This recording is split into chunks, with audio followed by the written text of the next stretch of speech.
میرے محترم بھائی اور بہنوں، حج آدم علیہ السلام سے شروع ہوا ہے۔ عبادات میں کوئی اجتہاد اور عقل نہیں، جیسے اللہ نے کہا ہے ویسے کرنا ہے۔ نماز اپنی عقل سے ہم معلوم نہیں کر سکتے، روزہ ہے، حج ہے۔ عبادات میں جیسے آسمان والے نے بتایا اور جیسے جناب رسول اللہ صلی اللہ علیہ وسلم نے کر کے دکھلایا، بس ہم نے وہ کرنا ہے۔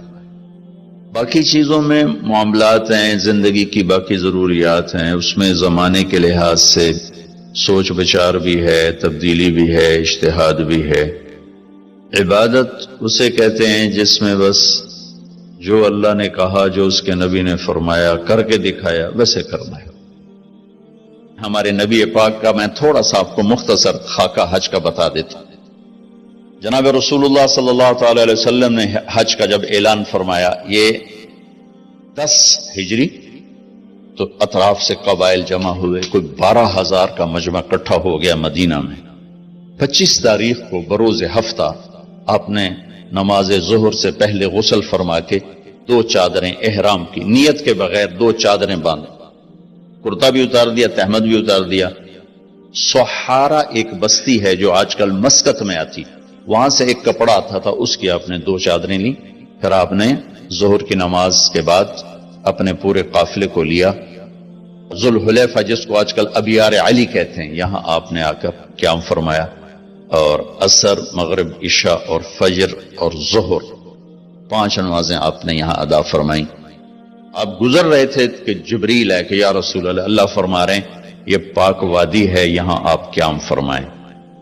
ایک رات کی قیام کے بعد صبح آپ نے فجر کی نماز کے بعد غسل فرمایا، خوشبو لگائی، اپنے بالوں کو تیل لگایا، پھر شہد لگایا۔ شہد گوند کا کام دیتا ہے، چونکہ اب ننگے سر جانا تھا تو بال بڑے تھے آپ کے، شانوں تک آئے ہوئے تھے، تو آپ نے ان کو شہد لگا کے نا وہ جوڑ دیا، آپس میں جوڑ دیا۔ اور عائشہ رضی اللہ تعالیٰ نے آپ کو خوشبو لگائی۔ جسم پہ خوشبو لگا سکتے ہیں احرام سے پہلے، احرام کے کپڑے کو نہیں، جسم پہ خوشبو لگا سکتے ہیں احرام کی نیت کرنے سے پہلے۔ بالوں میں، مانگ میں آپ نے خوشبو لگائی۔ پھر اس کے بعد آپ نے ظہر کی نماز ادا فرمائی اور آپ اونٹنی پہ سوار ہوئے اور قبلہ رخ ہو کر آپ نے کہا لبیک حجۃ اللہم لبیک، آپ نے حج کا احرام باندھا۔ تو جبریل آئے کہ یا رسول اللہ، اللہ تعالیٰ فرما رہے ہیں عمرے کو شامل فرمائے۔ وہاں سے آپ چلے، آپ کے ساتھ کوئی 12,000 کا مجمع تھا، اور آپ ملل میں آپ نے قیام فرمایا۔ ملل سے نکلے اور روحا میں پہنچے۔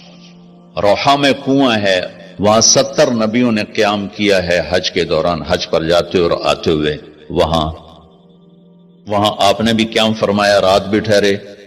روحا سے چل کر آپ افایا پہنچے، افایا سے عرج پہنچے، عرج سے ابوا پہنچے۔ ابوا پہنچے تو سامنے بستی تھی جہاں آپ کے سارے انتظام کیے گئے تھے رہائش کے، اور یہ قافلہ 12,000 کا اب 60-70,000 کا ہو چکا تھا۔ تو ابوا میں آپ کی والدہ کی قبر ہے، حضرت آمنہ رضی اللہ تعالیٰ عنہ کی قبر مبارک ہے۔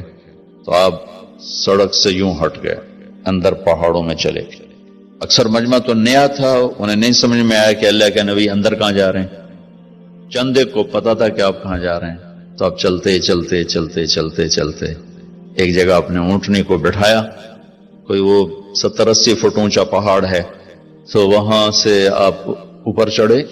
یہ اپریل کا مہینہ تھا اور ماں کی قبر کے سرانے تشریف لائے، اور یوں اپنے گھٹنے اٹھائے اور ہاتھ یہاں رکھے اور سر یہاں لیا، یہ پوزیشن بنائی جیسے چھوٹے بچے بناتے، اور پھر جوں سرہانے بیٹھ کے رونا شروع کیا۔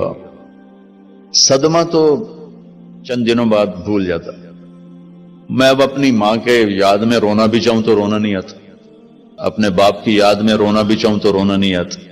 اور میرے نبی کو 57 برس گزر چکے تھے ماں کے گئے ہوئے، تو وہ 57 سال پرانا درد ابھی زخم بھرا نہیں، آپ اس پوزیشن میں بیٹھے اور اتنا روئے کہ سارا رواں آپ کا آنکھ بن کے رو رہا تھا، وہ ساری داڑھی آپ کی آنسوں سے تر ہو گئی، اور آپ نے آگے جانے سے انکار کر دیا کہ میں آج رات اپنی ماں کے پاس ٹھہروں گا۔ آپ نے رات وہیں گزاری۔ کیا رات تھی! اب وہاں سے چلے تو آپ عصفان پہنچے۔ عصفان تھے تو آپ نے کہا ابوبکر یہ کون سی جگہ ہے؟ کہا جو عصفان۔ کہا میں دیکھ رہا ہوں ہود اور صالح علیہ السلام گزر رہے ہیں اس وادی سے، لبیک کہتے ہوئے حج کو جا رہے ہیں۔ عصفان سے آپ مر الزہران پہنچے، پھر وہاں سے آپ صرف پہنچے، پھر وہاں سے آپ تنعیم پہنچے۔ تنعیم میں آپ نے احرام کی چادروں کو تبدیل فرمایا، جو 2 چادریں مدینہ میں زیب تن فرمائی تھی، تنعیم اتار کر 2 نئی چادر اسی کپڑے کی۔ پھر مکہ کے ٹاپ سے آپ انٹر ہوئے اور بیر زی طوا کے کنویں پر آ کر آپ نے قیام فرمایا۔ یہ ہے اتوار کی رات، 25 کو چلے اور 4 کی رات کو، یہ مہینہ 29 کا تھا، تو 4 کی رات کو آپ مکے پہنچ گئے۔ اتوار کو صبح آپ نے غسل کیا، خالی پانی بہایا اور عمرہ کے لیے تشریف لے گئے۔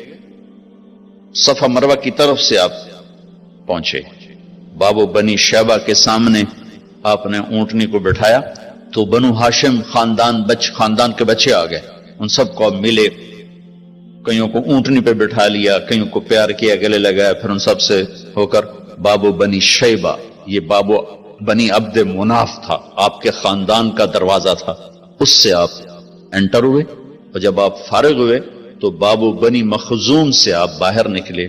آپ نے جاتے ہی حجر اسود کا بوسہ لیا، پھر سجدہ کیا، پھر بوسہ لیا، پھر سجدہ کیا، پھر بوسہ لیا، پھر سجدہ کیا، پھر آپ رونے لگے، بہت روئے۔ اس کے بعد آپ طواف شروع فرمائے۔ تیسرے یا چوتھے چکر میں آپ نے پانی بھی پیا اور حضرت عمر سے فرمایا کہ عمر حجر اسود کے بوسے پہ لڑائی نہ کرنا، جگہ ملے تو لے لینا، جھگڑا نہ کرنا، جیسے ہمارے نادانی میں لوگ وہاں عورتیں بھی ایسی حماقت کرتی ہیں کہ ایک سنت عمل کے لیے فرض چھوڑ دیتے کہ مرد عورت کا یوں آپس میں اختلاط، یہ اس سے بچنا فرض ہے، اور وہ ایک سنت کے لیے گھس رہی اور لڑائی جھگڑے فساد، قریب بھی نہیں جانا چاہیے۔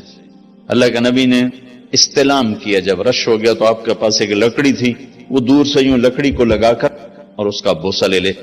پہلا آپ نے بوسہ لیا، اس کے بعد رش ہو گیا تو پھر آپ نے ہر دفعہ بوسہ ایک دفعہ بوسہ لیا، اس کے بعد آپ کے پاس ایک لکڑی تھی، اس لکڑی کو آپ یوں چھوتے تھے اور حجر اسود کو اور اس کا بوسہ لے لیتے تھے۔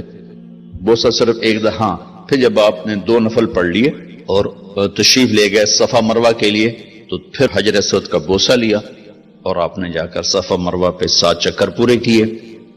بعض روایت میں ہے کہ 3 چکر پیدل کیے، پھر مجمع زیادہ ہو گیا تو 4 اونٹنی پر بیٹھ کر گیا تاکہ لوگ دیکھ لیں۔ اس کے بعد آپ نے اعلان فرمایا کہ بھئی جن کے پاس قربانی کا جانور نہیں ہے وہ احرام کھول دو۔